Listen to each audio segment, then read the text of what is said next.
Dalton's law of partial pressures. So, all gases exert a pressure on their container, right? What causes that pressure? Them colliding with the pressure? Right, the particles colliding with the walls of the container.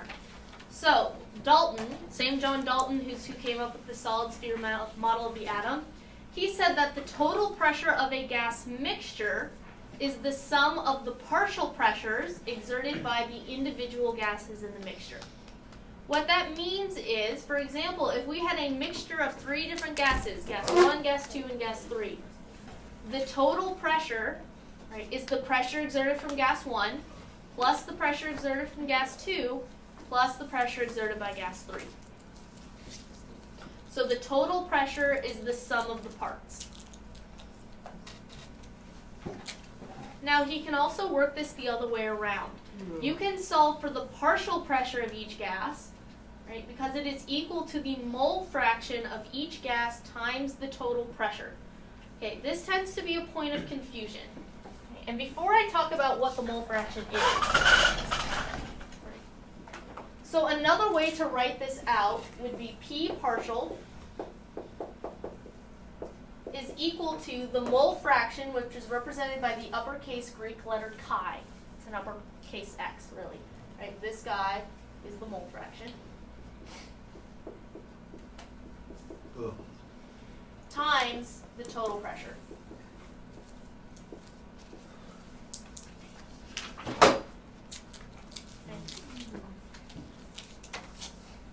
So what a mole fraction actually is, the mole fraction is the moles of the gas that you're interested in, so what you're trying to find the partial pressure of, over the total number of total number of moles of gas in that mixture. So, can I ever have a mole fraction that is greater than 1? No. No, why not? Because it would mean that one of the gases is greater than the total number. Exactly. I can't have moles of one gas greater than my total number of moles. That doesn't make any sense. Can it equal 1? If there's only one gas. Great, Paula. If there's only one gas present, all of the moles of that gas is the total moles. Right? So when my mole fraction is 1, the partial pressure of that gas is the total pressure. There's only one gas, which makes sense. Right? But normally, right, in a mixture of gases, my mole fraction is between 0 and 1. Right? I'm not going to have you actually write it as a fraction. Just give it to me as a decimal. Totally fine. Right? So the way you actually see it written more often, right, is the partial pressure is the total pressure times moles of the gas you're interested in over the total number of moles. Now, if I ask you to solve for the mole fraction, don't worry about these two parts. This is 1 decimal. Just solve for x. Okay? There's one like that on the worksheet. Okay, so I'm going to do 2 examples. All right, one using this equation and one using this equation. Can we do 2 fractions of like that? If you wanted to, yeah. Okay, so what is the total pressure of a gas containing helium exerting 0.2 atmospheres of pressure, oxygen exerting 988 torrs of pressure, and nitrogen exerting 4.9 atmospheres of pressure? Well, the total pressure is the pressure from the helium plus the pressure from the oxygen plus the pressure from the nitrogen.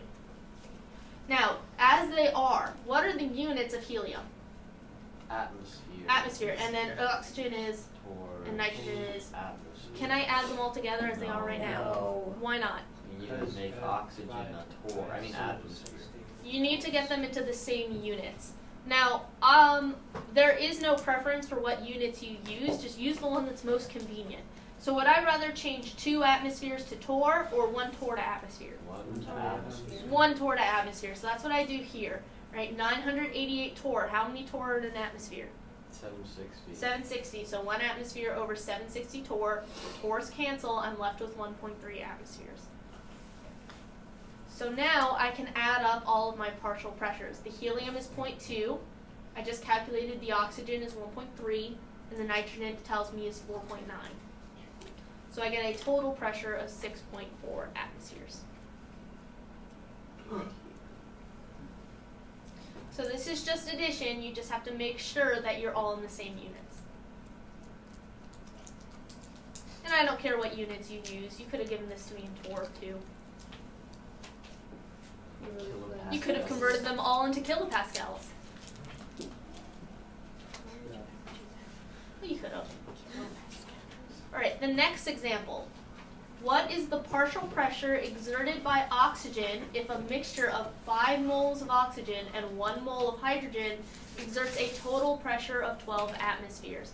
So my partial pressure is the total pressure times my mole fraction, the moles of gas over the total number of moles. So, right here, my total pressure is 12 atmospheres. How many moles of oxygen do I have? 5. And how many total moles are there in the container? 6, the 5 plus 1 from the hydrogen. So I've got 12 times 5 moles of oxygen over 6 total moles. Right, that gives me a partial pressure of 10 atmospheres.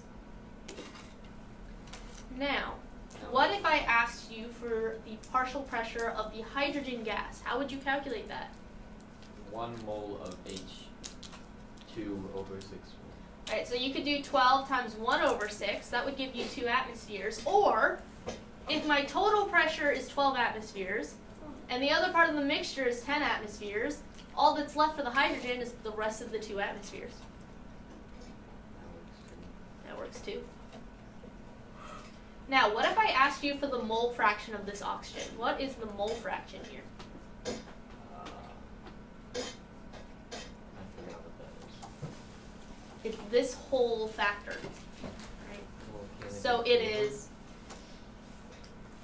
Well, for this problem, it's 5.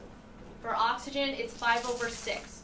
Right? Or you could give that to me as a decimal, which I don't actually know.